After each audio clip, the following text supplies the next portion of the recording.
प्रणिपात दोस्तों। मैं ऋषभ खंताल आप सभी का स्वागत करता हूं बेसिक विद खंताल में।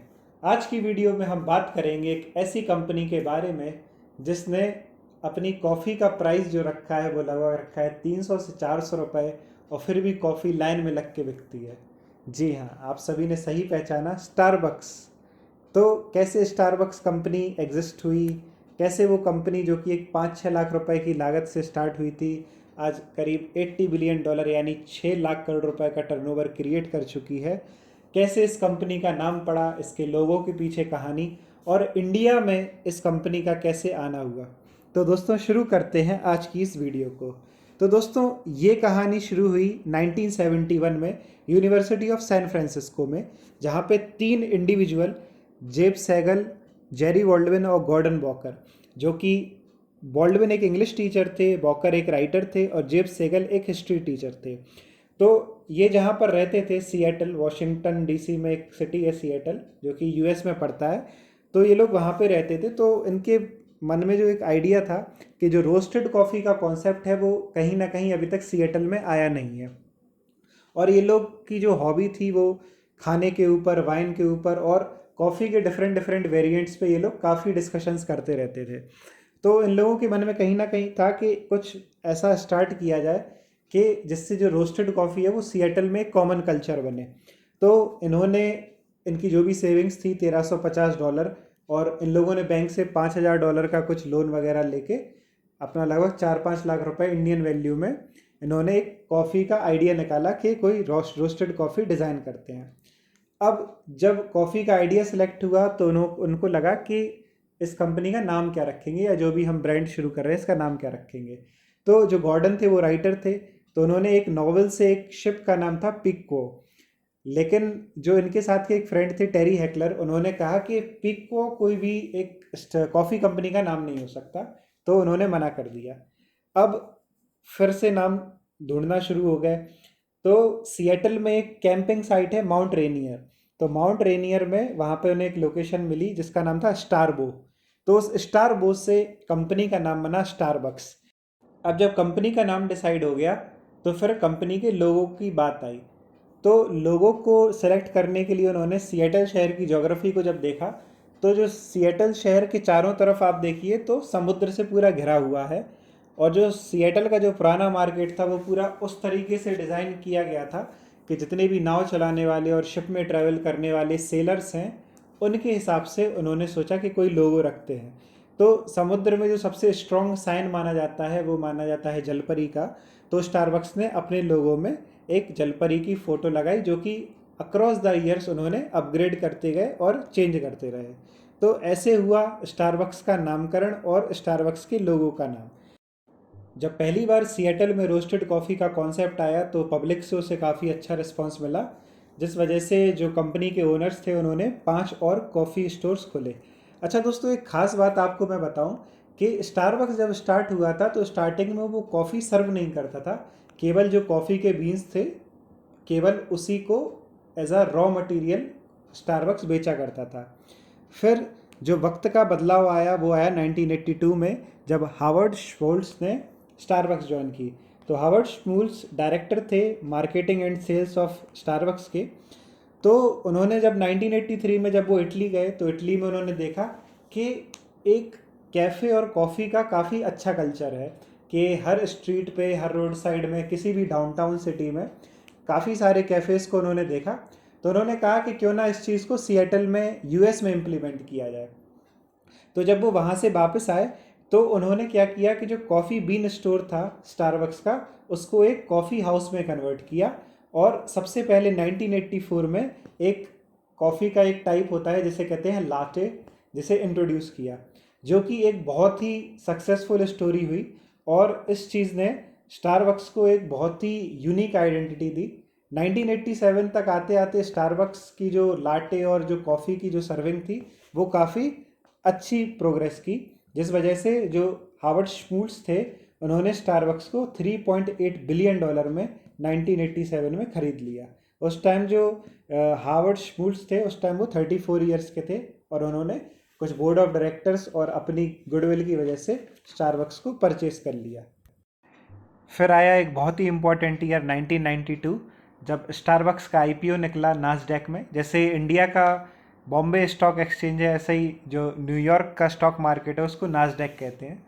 तो 1992 में स्टारबक्स का आईपीओ आया। अगर आईपीओ को शॉर्ट में समझें तो आईपीओ को बोलते हैं इनिशियल पब्लिक ऑफरिंग।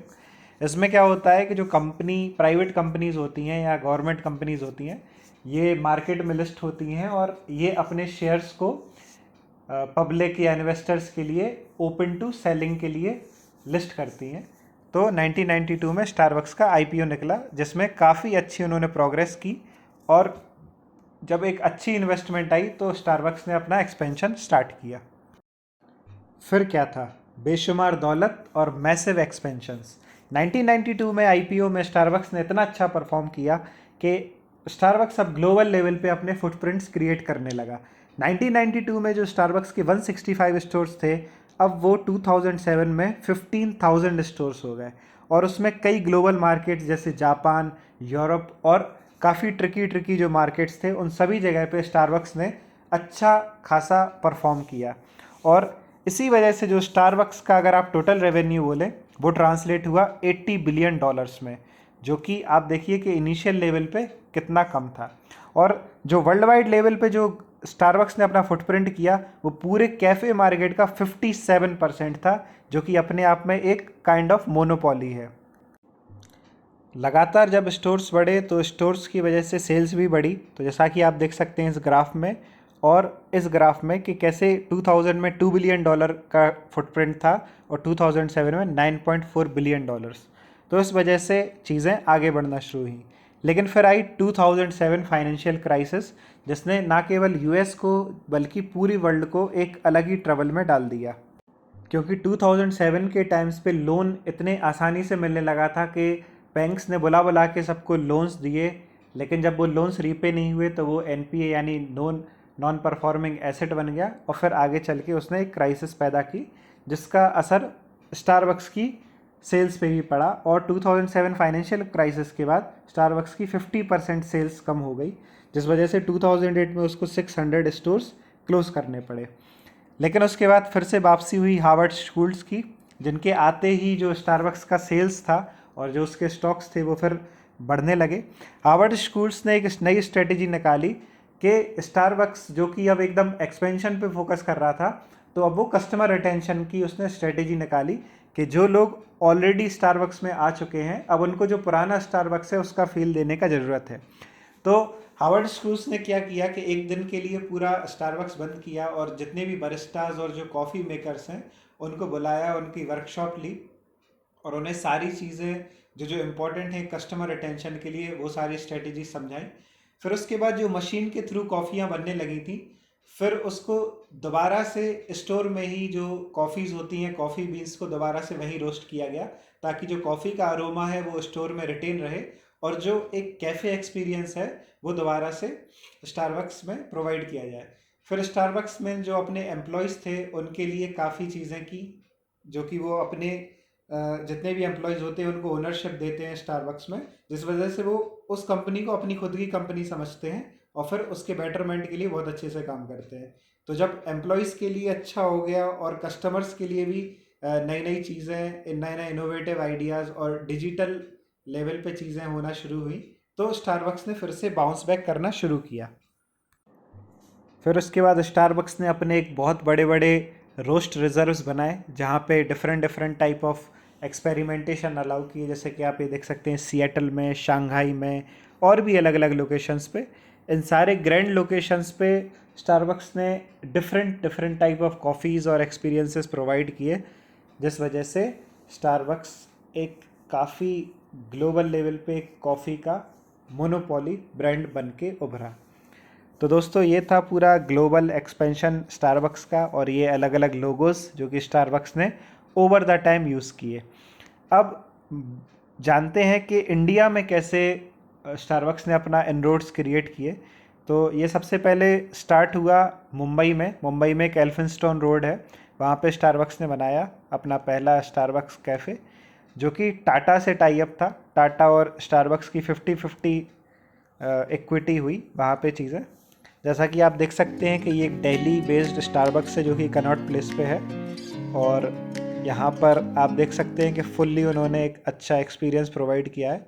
ये अपने ग्लासेस पे ऐसे नाम लिखते हैं जिस पे फिर आप मतलब ये काफ़ी नाम लिखने का काफ़ी ट्रेंड है। और चूँकि टाटा भी इसमें, टाटा के 50% शेयर्स हैं, तो टाटा वाले काफ़ी लोकल चीज़ों को प्रमोट करते हैं। ये देखिए, आप जो नाम की मैं बात कर रहा था, ये ऐसे ग्लासेस पे लिखे हुए होते हैं। तो जो स्टारबक्स का ये स्टोर है, इसमें थोड़ा सा ये इनोवेशन लाने के लिए ये इन्होंने जहाँ के दिल्ली एरिया के जो लोकल आर्टिशन हैं और जो काफ़ी अच्छा हाथों से चीज़ें बनाते हैं, उनको इक्विप किया और उनको कॉन्ट्रैक्ट दिया। तो आप ये देख सकते हैं उन्होंने इमेजेस भी लगा रखी है कि जो भी ये चीज़ें क्रिएट की गई हैं। हालांकि आपको ये देखने में थोड़ा गांव जैसा लग सकता है, लेकिन थोड़ा सा शहर में इस चीज़ को बहुत वैसा मानते हैं कि ओ माय गॉड, ये तो बहुत ही कुछ अलग टाइप का बना दिया।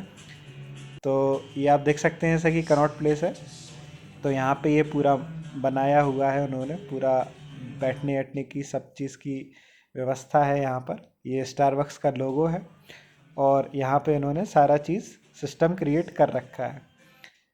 फिर अब हम चलते हैं नीचे, तो ये सेकंड फ्लोर, मतलब 2 फ्लोर का पूरा स्टारबक्स है। और ये साथ में गर्ल्स एंड यंग वुमेन की एजुकेशन को सपोर्ट भी करते हैं, जो कि इनके part of some billing amount goes in that education also. अब आप देख सकते हैं कि स्टारबक्स की मर्चेंडीज़ है जहाँ पे ये कप्स और अलग अलग टाइप की कॉफ़ीज़ और कैफ़ेज़ एक्सपीरियंसेस जो होते हैं वो बेचते हैं।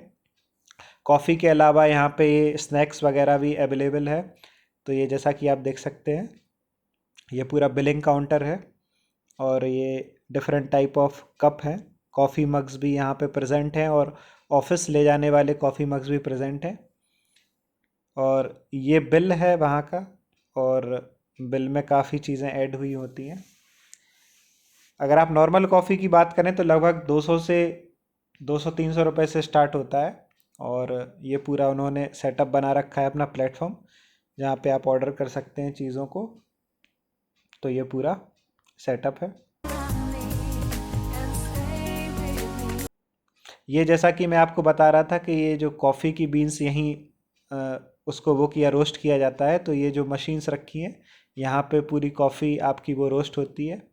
और टेबल के सामने ये सारे अपने मेन्यू लगा रखे हैं ताकि आपको मतलब मेन्यू कार्ड बार बार देखना ना पड़े। तो कोल्ड कॉफ़ी से लेके अलग अलग टाइप ऑफ, समर के हिसाब से, विंटर के हिसाब से सारे टाइप के शेक्स और जो कूलेंट्स होते हैं वो सारे अवेलेबल होते हैं। यहीं पे आपको हॉट कॉफ़ी, कोल्ड कॉफ़ी, सारी चीज़ें आप यहीं से ऑर्डर कर सकते हैं। साथ ही साथ ये कार्ड भी देते हैं स्टारबक्स वाले अपना, ताकि जैसे किसी भी उसमें अगर आप फ्रिक्वेंट जाते हैं तो फिर आपको वो कार्ड प्रोवाइड कर देते हैं, जिससे कि आपको बार बार कैश और कार्ड का वो ना करना पड़े और आप सीधा कर सकें। ये स्टारबक्स की मैंने वेबसाइट से कुछ डेटा निकाला है कि इन्होंने अलग अलग अपनी कॉफ़ी की मर्चेंडीज स्टार्ट की है। जैसे ये केन्या मार्केट की है, और इसके बाद ये इंडियन कॉफ़ी है, और ये एक अपनी सुमात्रा एक आइलैंड है जो कि, तो उस जगह की ये है। बाकी इसमें पूरा इन्होंने लिख रखा है कि कैसे किसी कॉफ़ी को बनाया है इन्होंने और क्या इसकी कॉस्टिंग है। ये 750 की 250 ग्राम की ये जो है, ये इन्हीं का स्टारबक्स वालों का खुद का है। ये अभी नागपुर में नया नया स्टारबक्स खुला है, जस्ट 1 महीने पहले। वहाँ का पूरा इंटीरियर काफ़ी अच्छा बना रखा है इन लोगों ने। तो ये पूरा वीकेंड का सीन है जहाँ पे इन्होंने अपना पूरा, ये आप देख सकते हैं कि कप और ये सारी चीज़ें हैं। तो दोस्तों, ये थी सारी स्टारबक्स के बारे में सारी डिटेलिंग कि कैसे उसका नाम पड़ा, कैसे एक कंपनी जो कि इतने हम्बल ओरिजिन से स्टार्ट हुई वो आगे चल के इतनी बड़ी हुई, और कैसे एक आइडिया आगे चल के इतना बड़ा इंस्टीट्यूशन का एक फॉर्म लिया, शेप लिया। तो दोस्तों, मिलते हैं अगली वीडियो में ओनली ऑन बेसिक विद खंताल। अगर आपको वीडियो पसंद आया है तो चैनल को लाइक करें, सब्सक्राइब करें और अपने दोस्तों से इस वीडियो को शेयर करें, ताकि उन्हें भी नए नए आइडियाज़ को एक इंस्टीट्यूशन में कन्वर्ट करने का इंस्पिरेशन मिले। तो मिलते हैं अगली वीडियो में ओनली ऑन बेसिक विद खंताल। Till then, happy learning.